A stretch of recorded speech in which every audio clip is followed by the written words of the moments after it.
മുലയൂട്ടൽ വാരം. ഇന്നും മുലയൂട്ടലിന്റെ അരക്ഷിതാവസ്ഥ നിലനിന്നു പോകുന്നു. മുലയൂട്ടൽ അമ്മയ്ക്കും കുഞ്ഞിനും ഒരുപോലെ തന്നെ പ്രാധാന്യമുള്ളതാണ്. അമ്മയെയും കുഞ്ഞിന്റെയും ആരോഗ്യം സംരക്ഷിക്കുന്നതിനും മുലയൂട്ടലിന്റെ പ്രാധാന്യം അമ്മമാരിൽ എത്തിക്കുന്നതിനും ആരോഗ്യമുള്ള കുഞ്ഞിനെ സമൂഹത്തിലേക്ക് വാർത്തെടുക്കുന്നതിന്റെയും ഭാഗമായി ലോക ആരോഗ്യ സംഘടന ഓഗസ്റ്റ് 1 മുതൽ 7 വരെ ലോക മുലയൂട്ടൽ വാരം നടത്തിവരുന്നു. ഇതിന്റെ ഭാഗമായി വെസ്റ്റ്ഫോർഡ് കോളേജ് ഓഫ് നഴ്സിംഗിലെ 4ാം വർഷ വിദ്യാർത്ഥികളായ ഞങ്ങൾ നിങ്ങൾക്ക് മുമ്പിൽ ലോക മുലയൂട്ടൽ വാരത്തിനോടനുബന്ധിച്ച് ബോധവൽക്കരണ പരിപാടി അവതരിപ്പിക്കുന്നു.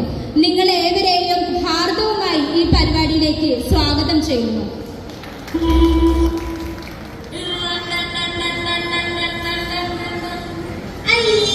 എന്താ ഇവിടെ എല്ലാരും കൂടിയിരിക്കണേ?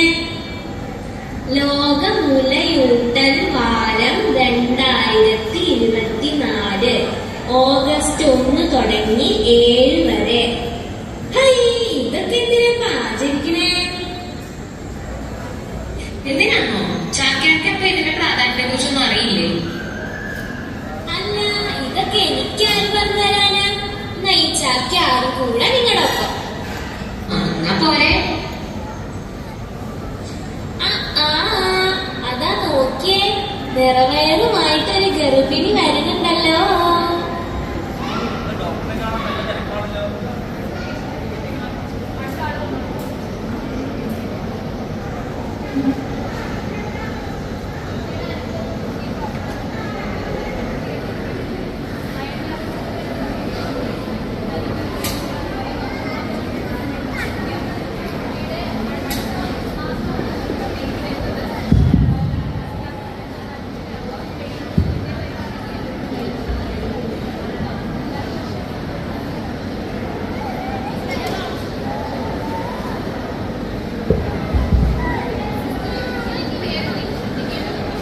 ഗർഭകാലത്ത് സ്തനപരിചരണം കൂടി നല്ലപോലെ ശ്രദ്ധിക്കേണ്ടതുണ്ട്. ഉൾവലിഞ്ഞ് മുലക്കണ്ണ്, അതുപോലെ പരന്ന മുലക്കണ്ണുണ്ടെങ്കിൽ സ്തനം നല്ലതുപോലെ സ്ട്രെച്ച് ചെയ്ത് പിടിച്ചതിനു ശേഷം മുലക്കണ്ണ് പുറത്തേക്ക് വലിക്കുക. ഇത് ഇടയ്ക്കിടെ ചെയ്യണം. അതുപോലെ തന്നെ സ്തനഭാഗത്ത് ഈർപ്പം നിലനിർത്താൻ ശ്രമിക്കുക. ഇതിനായി മോയ്സ്ചറൈസറോ അതുപോലെ തന്നെ വെളിച്ചെണ്ണയോ ഉപയോഗിച്ച് മസാജ് ചെയ്യുക. ഇറുകിയ വസ്ത്രങ്ങളൊന്നും ഈ സമയത്ത് ഉപയോഗിക്കേണ്ട. അതുപോലെ തന്നെ കറക്റ്റ് ഫിറ്റിംഗ് ആയിട്ടുള്ള ബ്രാകൾ തന്നെ തിരഞ്ഞെടുക്കുക. ഹാർഷായ സോപ്പുകളും ആൽക്കഹോൾ അടങ്ങിയ സോപ്പുകളും ഉപയോഗിക്കാതിരിക്കാൻ പ്രത്യേകം ശ്രദ്ധിക്കണം. മനസ്സിലായോ? അപ്പോ ഇതൊക്കെയാണല്ലേ ഗർഭകാലത്ത് ശ്രദ്ധിക്കേണ്ടത്. എനിക്ക് മനസ്സിലായി. നിങ്ങൾക്ക് വല്ലതും കത്തിയോ? അല്ല, ഗർഭകാലത്ത് മാത്രം പരിചരിച്ചാൽ മതിയോ? ഗർഭകാലത്തിന് ശേഷം പരിചരിക്കണ്ടേ? തേനും വയമ്പും കൊടുക്കണം എന്നൊക്കെയാ കേട്ടിരിക്കണേ.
Why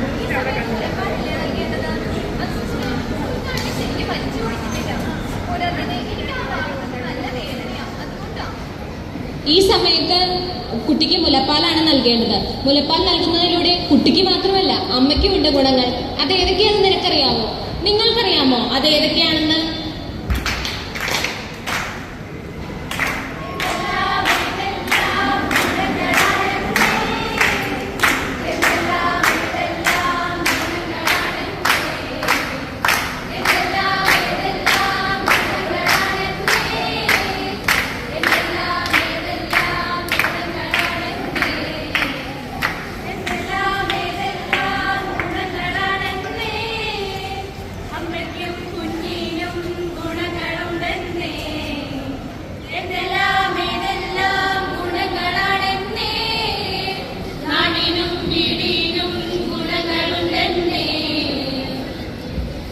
അതെ, മുലയൂട്ടുന്നത് വഴി അമ്മയ്ക്കും കുഞ്ഞിനും സമൂഹത്തിനും ഒരുപോലെ തന്നെ ഒട്ടനവധി ഗുണങ്ങൾ നിലനിൽക്കുന്നു.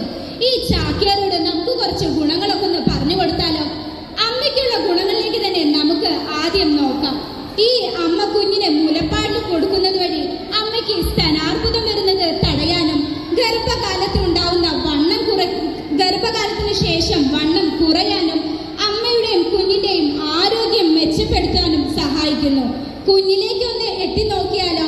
കുഞ്ഞിന്റെ പൂർണ്ണമായ ആരോഗ്യ വളർച്ചയ്ക്കും പ്രതിരോധ ശേഷിക്കും സുഗമമായ ഉറക്കത്തിനും ദഹന പ്രക്രിയയ്ക്കും മുലപ്പാൽ ഒട്ടേറെ സഹായിക്കുന്നു. ഇനി കുടുംബത്തിലേക്ക് സമൂഹത്തിലേക്ക് നോക്കുകയാണെങ്കിലോ, കുടുംബവുമായുള്ള കുഞ്ഞിന്റെ ബന്ധം വർദ്ധിക്കുന്നു. സമൂഹത്തിന് ഉത്തമമായ ഒരു പൗരനെ ലഭിക്കുന്നു. അതിനാൽ തന്നെ ഇന്ന് മുലയൂട്ടൽ നമുക്ക് ഏവർക്കും അമ്മമാരിൽ പ്രോത്സാഹിപ്പിക്കാം. എല്ലാ അമ്മമാരെയും ശരിയായ രീതിയിൽ മുലപ്പാൽ ഊട്ടുന്നതിന് നമുക്ക് പ്രോത്സാഹിപ്പിക്കാം.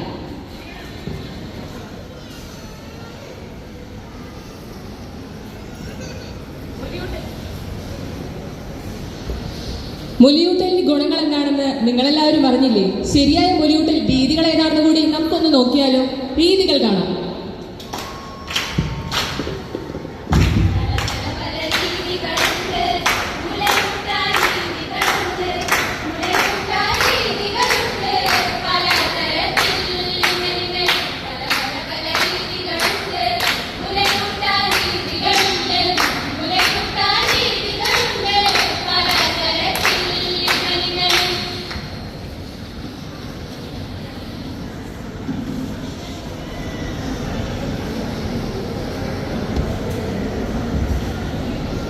ശരിയായി മുലയൂട്ടുന്നതിന് പൊതുവായി 4 രീതികളാണുള്ളത്. അതിനായി ആദ്യത്തെ രീതി ക്രോസ് ക്രാഡിൽ രീതിയാണിത്. അതിനായി അമ്മയെ സ്വസ്ഥമായ സ്ഥാനത്ത് ഇരുത്തിയതിനു ശേഷം അമ്മ ഏത് ഭാഗത്തു നിന്നാണ് കുഞ്ഞിന് പാലെടുക്കാൻ ആഗ്രഹിക്കുന്നത് ആ ഭാഗത്തേക്ക് കുഞ്ഞിനെ ചേർത്ത് പിടിക്കുക. അതിനുശേഷം ആ ഭാഗത്തുള്ള ഉള്ളംകൈ അഥവാ കൈത്തണ്ടയിലേക്ക് കുഞ്ഞിന്റെ കൈ സുരക്ഷിതമായി ചേർത്ത് പിടിക്കുക. ഇതുപോലെ. അതിനുശേഷം ബാക്കി വരുന്നത് അമ്മയുടെ ശരീരത്തോട് കൈകൊണ്ട് ചേർത്ത് പിടിക്കുക. ശേഷം അമ്മയോട് ചേർന്നിരിക്കുന്ന കുഞ്ഞിന്റെ കൈഭാഗം അമ്മയുടെ കൈയിടുക്കിലേക്ക് ചേർത്ത് കുഞ്ഞിന്റെ വായ പൂർണ്ണമായും മുലക്കണ്ണ് അഥവാ നിപ്പിളിലേക്ക് ചേർന്നിരിക്കുന്നുണ്ടോ എന്ന് നിരീക്ഷിക്കുക. അതിനുശേഷം പാൽ കൊടുക്കാവുന്നതാണ്. ഇതാണ് ആദ്യത്തെ രീതി. രണ്ടാമത്തെ രീതി ക്രോസ് ക്രാഡിൽ ഹോൾഡ് രീതിയാണ്. ഇതിനായി അമ്മയെ സ്വസ്ഥമായി ഇരുത്തിയതിനു ശേഷം ഏത് ഭാഗത്താണ് കുഞ്ഞിന് പാൽ കൊടുക്കാൻ ആഗ്രഹിക്കുന്നത് ആ ഭാഗത്തേക്ക് കുഞ്ഞിനെ ചേർത്ത് പിടിക്കുക. ശേഷം എതിർവശത്തുള്ള കൈയുടെ ഉള്ളം കൈ കൊണ്ട് തല ചേർത്ത് പിടിക്കുക. ശേഷം കുഞ്ഞിന്റെ വായ പൂർണ്ണമായും നിപ്പിൾ അഥവാ മുലക്കണ്ണിലേക്ക് ചേർത്ത് പിടിച്ച് മറ്റേ കൈ കൊണ്ട് പാല് ചുരുട്ടി കൊടുക്കാവുന്നതാണ്. ഇനി മൂന്നാമത്തെ രീതി ഫുട്ബോൾ ഹോൾഡ് രീതിയാണിത്. ഇത് പൊതുവായും ഇരട്ടക്കുട്ടികളുള്ള അമ്മമാർക്ക് ഒരേ സമയം പാൽ കൊടുക്കാൻ ഏറ്റവും ഉചിതമായ രീതിയാണ്. ഇതിനായി അമ്മയെ സ്വസ്ഥമായി ഇരുത്തിയതിനു ശേഷം ഇരുവശങ്ങളിലും തലോണകൾ വെച്ച് സപ്പോർട്ട് നൽകുക. അതിനുശേഷം കുഞ്ഞിനെ കൈയുടെ ഉള്ളം കൈ കൊണ്ട് ചേർത്ത് പിടിക്കുക. ശേഷം കുഞ്ഞിന്റെ പുറകുവശം, കാല് എന്നിവ അമ്മയുടെ കൈയുടെ ഇടയിലൂടെ പുറകിലേക്ക് ചേർത്ത് പിടിച്ച് കുഞ്ഞിന്റെ വായ മുലക്കണ്ണിനോട് ചേർത്ത് പാൽ കൊടുക്കാവുന്നതാണ്. ഇതാണ് മൂന്നാമത്തെ രീതി. ഇനി നാലാമത്തെ രീതി സൈഡ് ലൈൻ രീതിയാണ്. സൈഡ് ലൈൻ രീതി പൊതുവായി നിർദ്ദേശിക്കുന്നത് സിസേറിയൻ കഴിഞ്ഞ ആദ്യ നാളുകളിലെ അമ്മമാർക്കാണ്. അതിനായി കുഞ്ഞിനെ പരന്ന പ്രതലത്തിൽ കിടത്തിയതിനു ശേഷം ഏത് ഭാഗത്താണോ അമ്മയ്ക്ക് പാൽ കൊടുക്കാൻ ഉചിതമായി തോന്നുന്നത് ആ ഭാഗത്തേക്ക് ചെരിഞ്ഞു കിടക്കുക. ശേഷം ആ ഭാഗത്തുള്ള കൈ നിവർത്തി ഉയർത്തി വെക്കുക. അതിനുശേഷം കൃത്യമായി കുഞ്ഞിന്റെ വായ നിപ്പിളിലേക്ക് ചേർത്ത് പിടിച്ച് പാൽ കൊടുക്കാവുന്നതാണ്. ഇതോടൊപ്പം ശ്രദ്ധിക്കേണ്ടതെന്നാൽ അമ്മയെയും കുഞ്ഞിനെയും നിരീക്ഷിക്കാനും അവർ അവർക്ക് വേണ്ടുന്ന ആവശ്യങ്ങൾ ചെയ്തു കൊടുക്കാൻ ഒരാൾ എപ്പോഴും കൂടെ ഉണ്ടാകേണ്ടതാണ്. സിസേറിയന്റെ ആദ്യ നാളുകൾ ഒഴികെ ബാക്കി എല്ലാ സമയത്തും കുഞ്ഞിന് അമ്മ ഇരുന്നു കൊണ്ട് തന്നെ പാൽ കൊടുക്കേണ്ടതാണ്. മുലയൂട്ടൽ രീതികളെ പോലെ തന്നെ പ്രധാനമാണ് കൃത്യമായ ലാച്ചിങ്. ലാച്ചിങ് എന്നത് അമ്മയുടെ സ്ഥാനവും കുട്ടിയുടെ വായും തമ്മിലുള്ള അറ്റാച്ച്മെന്റ് അഥവാ ബന്ധമാണ്. കൃത്യമായ അറ്റാച്ച്മെന്റിനായി കുട്ടിയുടെ തല, കഴുത്ത്, പുറംഭാഗം എന്നിവ ഒരേ നിരയിൽ പിടിച്ച ശേഷം തലഭാഗം മാത്രം പൊക്കിപ്പിടിക്കുക. അതിനുശേഷം അമ്മയുടെ മുലക്കണ്ണ് അഥവാ നിപ്പിൾ കുട്ടിയുടെ മേൽ ചുണ്ടിനോട് ചേർത്ത് വെക്കുക. ഈ സമയം കുട്ടി വാ തുറക്കും. ആ സമയത്ത് അമ്മയുടെ നിപ്പിളും അതിന് ചുറ്റുമുള്ള കറുത്ത ഭാഗവും പൂർണ്ണമായും കുട്ടിയുടെ വായിലേക്ക് വെക്കാനായിട്ട് ശ്രദ്ധിക്കുക. ഈ സമയത്ത് കുട്ടിയുടെ താടി അമ്മയുടെ ബ്രസ്റ്റിനോട് ചേർന്നും മൂക്ക് ബ്രസ്റ്റിനോട് അകന്നും ഇരിക്കാനായിട്ട് ശ്രദ്ധിക്കണം. ഇങ്ങനെ ചെയ്യുന്നത് വഴി കുട്ടിക്ക് ആവശ്യത്തിന് പാൽ ലഭിക്കുകയും മുലയൂട്ടൽ സമയത്ത് അമ്മയ്ക്കുണ്ടാകുന്ന ബുദ്ധിമുട്ടുകളും അതുപോലെ തന്നെ പരന്ന മുലക്കണ്ണ്, പൊട്ടിയ മുലക്കണ്ണ് ഇതൊക്കെ തടയാനും സഹായിക്കും.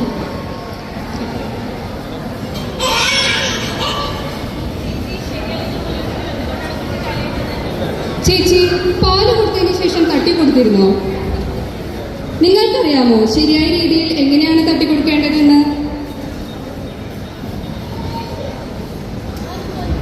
കുഞ്ഞുങ്ങളെ മുലയൂട്ടിയതിനു ശേഷം തട്ടി കൊടുക്കുക. ഈ തട്ടി കൊടുത്തില്ലെങ്കിൽ കുഞ്ഞിന് മരണം വരെ സംഭവിക്കാനാവുന്നതാണ്. നിങ്ങൾക്ക് ഞാൻ പറഞ്ഞു തരാം ശരിയായ രീതിയിൽ എങ്ങനെയാണ് തട്ടി കൊടുക്കേണ്ടതെന്ന്. ചേച്ചി, കുഞ്ഞിന്റെ വയറ് ഷോൾഡറിൽ കമഴ്ത്തിക്കെടുത്തുക. മുകളിൽ നിന്ന് താഴേക്കോ താഴെ നിന്ന് മുകളിലേക്കോ തുടർച്ചയായി തട്ടിക്കൊടുക്കുക. അപ്പോൾ കൊച്ചു ഗ്യാസ് പുറത്തേക്ക് വിടുന്നതാണ്. ഈ രീതി അല്ലെങ്കിൽ മറ്റൊരു രീതിയിലാണെങ്കിൽ കുഞ്ഞിനെ അമ്മയുടെ മടിയിൽ കമിഴ്ത്തിക്കെടുത്തിയതിനു ശേഷം മുകളിൽ നിന്ന് താഴേക്കോ അതല്ലെങ്കിൽ താഴെ നിന്ന് മുകളിലേക്കോ തുടർച്ചയായി തട്ടിക്കൊടുക്കുക. ഇപ്പോൾ ഗ്യാസ് പുറത്തേക്ക് വിടുന്നതാണ്. ഇങ്ങനെ എല്ലാ മുലയൂട്ടലിന് ശേഷവും അമ്മമാർ നിർബന്ധമായും ഇങ്ങനെ ചെയ്യേണ്ടതാണ്. ചിലപ്പോൾ എല്ലാവർക്കും സംശയം തോന്നും, ഈ കുഞ്ഞിന് എന്താ ഇത്ര പെട്ടെന്ന് ഗ്യാസ് പോവാത്തതെന്ന്. എല്ലാ കുഞ്ഞുങ്ങളിലും വ്യത്യസ്തമായ സമയങ്ങളിലാണ് ഗ്യാസ് പുറപ്പെടുവിക്കുന്നത്. ചില കുഞ്ഞുങ്ങളിൽ പെട്ടെന്ന് തന്നെ സംഭവിക്കും, ചില കുഞ്ഞുങ്ങളിൽ ഒട്ടനവധി സമയം എടുക്കും. അതിനാൽ ക്ഷമയോടെ തന്നെ ബർപ്പിംഗ് ചെയ്യാനായി എല്ലാവരും ശ്രദ്ധിക്കേണ്ടതാണ്.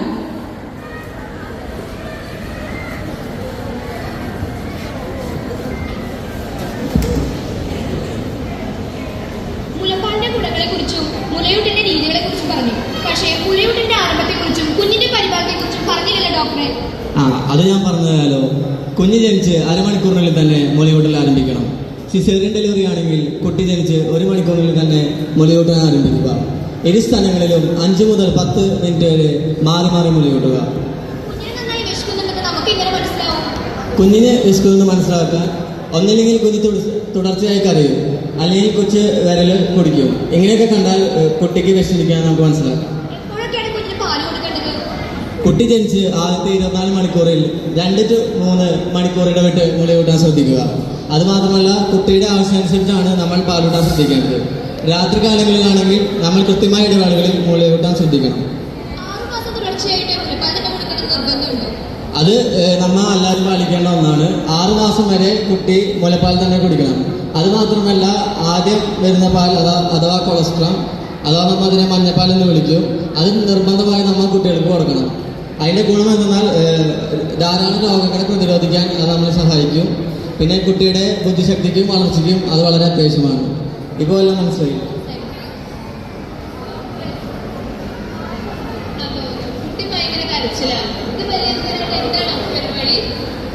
അതിന് നമ്മുടെ ഭക്ഷണ രീതികളാണ് മാറ്റം വരുത്തേണ്ടത്. അതെന്തൊക്കെയാണ് നമുക്ക് കാണാം.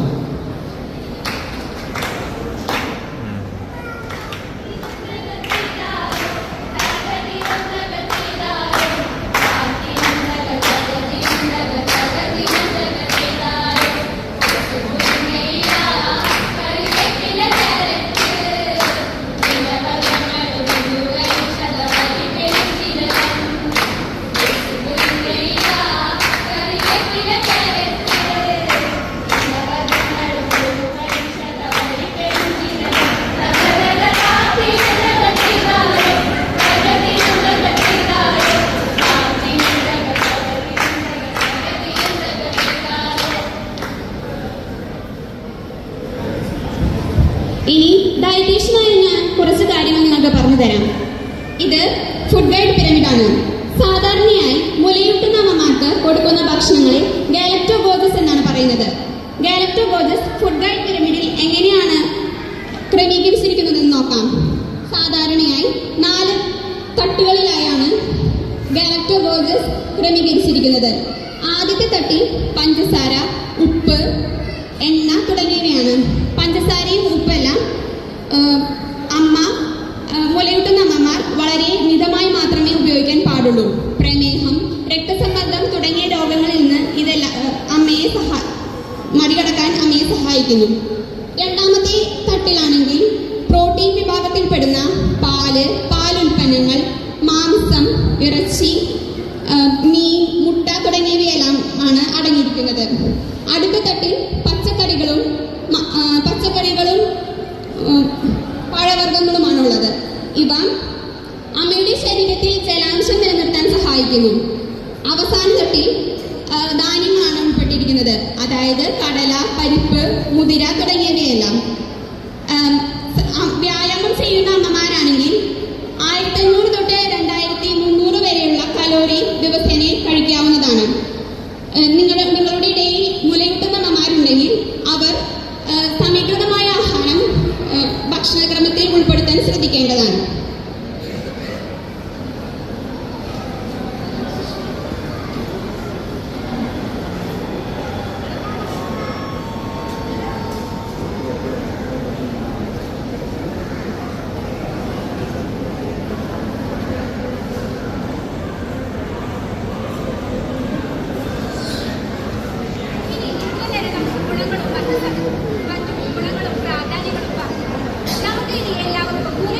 അമ്മമാരിൽ കണ്ടുവരുന്ന സങ്കീർണതകൾ എന്തെല്ലാമെന്ന് നോക്കാം.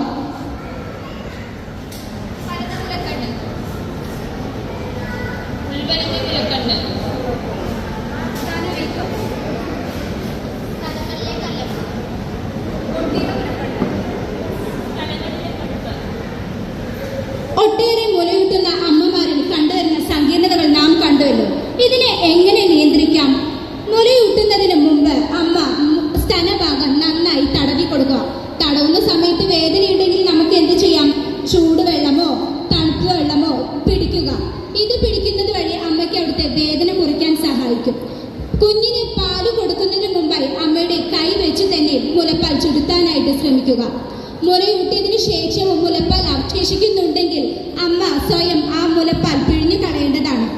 ഇനി അമ്മയ്ക്ക് വേദനയോ സപ്പോർട്ടിനോ ആയിട്ട് ബ്രായോ മറ്റോ ധരിക്കാവുന്നതാണ്. കുഞ്ഞിന് മുലപ്പാൽ കൊടുക്കുന്ന സമയത്തിന് മുമ്പും ശേഷവും സ്തനഭാഗം നന്നായി വൃത്തിയാക്കാൻ ശ്രദ്ധിക്കുക.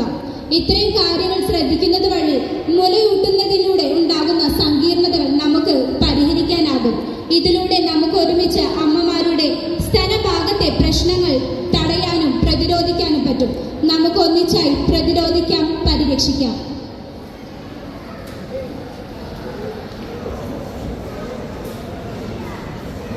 ഈ ജോലിക്ക് പോകുന്ന കാരണം കുഞ്ഞിന് നേരായ വണ്ണം പാല് കൊടുക്കാൻ പറ്റുന്നില്ലല്ലോ.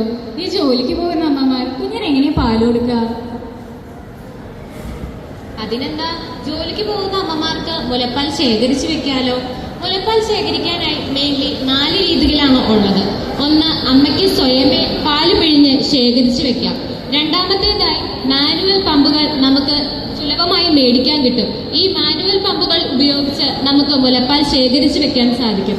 മൂന്നാമത്തേതായി ഇലക്ട്രിക്കൽ പമ്പുകളാണ്. വൈദ്യുതി ഉപയോഗിച്ച് ഇലക്ട്രിക്കൽ പമ്പുകൾ വഴി നമുക്ക് മുലപ്പാൽ ശേഖരിച്ചു വെക്കാൻ സാധിക്കും. നാലാമത്തേതായി ഹോസ്പിറ്റൽ ഗ്രേഡ് പമ്പുകളാണ്. ഇത് ഹോസ്പിറ്റലുകളിലാണ് കൂടുതലും ഉപയോഗിക്കുന്നത്. ഇനി മുലപ്പാൽ നമ്മൾ ശേഖരിച്ചു കഴിഞ്ഞു. ഇനി ഇതെങ്ങനെ നമ്മൾ സൂക്ഷിച്ച് സംഭരിച്ചു വെക്കും? ആദ്യമായി തന്നെ നമുക്ക് നമ്മുടെ നോർമൽ ടെമ്പറേച്ചറിൽ മുലപ്പാൽ 1 മണിക്കൂർ വരെ നമുക്ക് സൂക്ഷിച്ചു വെക്കാൻ സാധിക്കും. അത് 73 തൊട്ട് 79 ഡിഗ്രി ഫാരൻഹീറ്റ് വരെയാണ് നമുക്ക് താപനിലയിൽ സൂക്ഷിക്കാൻ സാധിക്കുന്നത്. രണ്ടാമത്തേതായി നമുക്ക് ഫ്രിഡ്ജിൽ സൂക്ഷിച്ചു വെക്കാൻ സാധിക്കും. ഫ്രിഡ്ജിന്റെ താപനില 39 തൊട്ട് 41 ഡിഗ്രി ഫാരൻഹീറ്റ് വരെ ആയിരിക്കണം. അടുത്തതായി നമുക്ക് മുലപ്പാൽ ഐസ് പാക്കുകൾ ഉപയോഗിച്ച് ശേഖരിച്ചു വെക്കാൻ സാധിക്കും. ശേഷം നമുക്ക് അടുത്തതായി ഡീപ് ഫ്രീസറുകൾ ഉപയോഗിക്കാൻ സാധിക്കും മുലപ്പാൽ ശേഖരിച്ചു വെക്കാനായി. ഈ ഡീപ് ഫ്രീസറുകളിൽ ഒന്നല്ലെങ്കിൽ -20 ഡിഗ്രി സെൽഷ്യസോ അല്ലെങ്കിൽ -4 ഡിഗ്രി ഫാരൻഹീറ്റോ ആയിരിക്കണം താപനില. സാധാരണ നിലയിൽ കുപ്പിയിലാണ് മുലപ്പാൽ സൂക്ഷിച്ചു വെക്കുന്നതെങ്കിൽ പിന്നീട് ഉപയോഗിക്കാനായി നമുക്ക് മുലപ്പാൽ ഡബിൾ ബോയിലിംഗ് ചെയ്യാം. ഡബിൾ ബോയിലിംഗ് ചെയ്യാനായി ആദ്യം ഒരു പാത്രത്തിൽ കുറച്ച് വെള്ളമെടുത്ത് തിളപ്പിക്കുക. ശേഷം വേറൊരു പാത്രത്തിൽ കുറച്ച് വെള്ളമെടുത്ത് അതിലേക്ക് കുപ്പി ഇറക്കി വെക്കുക. അങ്ങനെയാണ് നമ്മൾ പാല് തിളപ്പിക്കേണ്ടത്. ഇത്രയുമാണ് ജോലിക്ക് പോകുന്ന അമ്മമാർ മുലപ്പാൽ ശേഖരിക്കാനും സംഭരിക്കാനും ചെയ്യേണ്ട രീതികൾ. മുലയൂട്ടൽ ഇത്രയൊക്കെ പ്രാധാന്യം ഉണ്ടല്ലേ? ഇപ്പൊ എനിക്കിതിനെ പറ്റൊരു ധാരണയായി. നിങ്ങൾക്കോ? അപ്പൊ എങ്ങനെയാ നിങ്ങൾ ഇതൊക്കെ നിങ്ങളുടെ ജീവിതത്തിൽ ഉൾപ്പെടുത്തില്ലേ? ഒപ്പം മറ്റുള്ളവർ കൂടി പറഞ്ഞു കൊടുക്കണേ. എന്നാ ഞാനങ്ങോട്ട്.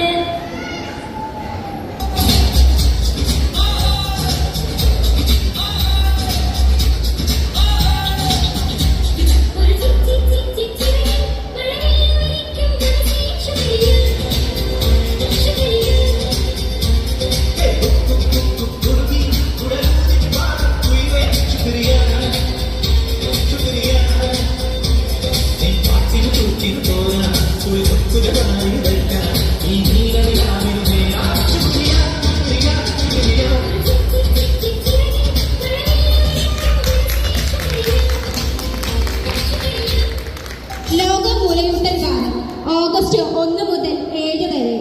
അമ്മമാരെ നമുക്ക് സപ്പോർട്ട് ചെയ്യാം. മുലയൂട്ടലിന്റെ പിന്തുണ എല്ലാ മുലയൂട്ടുന്ന അമ്മമാരിലും നൽകാം. Closing the gap, breast feeding support for all. Thank you.